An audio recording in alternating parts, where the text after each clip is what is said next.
मैथिली आ भोजपुरी के सबसे नीक चैनल एपी प्रोडक्शन दरभंगा के एखनई लाल बटन दबाकर सब्सक्राइब करू और घंटी के निशान बटन के जरूर दबाओ ताकि नव नव ऑडियो आ वीडियो अहाँ सब लग तुरंत पहुँच सके।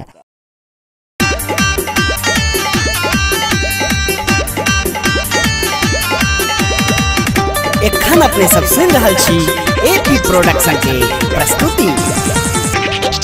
साल भर बाद सरस्वती पूजाए लई गाम नगर गली गली सज गेलई।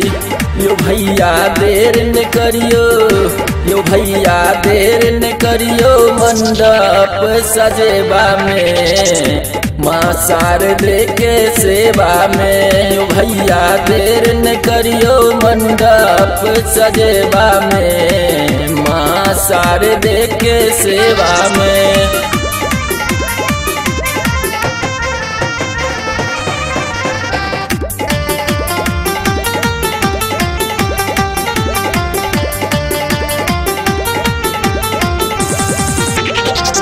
मलिया दुकान सो माला मंगवेलो, टीका मन टीका सोनार सो गरेलो, सोनार सो गरेलो।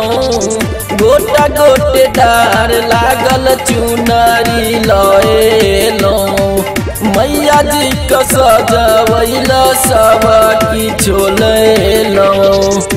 यो कोनो त्रुटि न रह जाए, यो कोनो त्रुटि न रह जाए मैया को सजेबा में माँ शारदे के सेवा में। यो भैया देर न करियो मंडप सजेबा में माँ शारदे के सेवा में।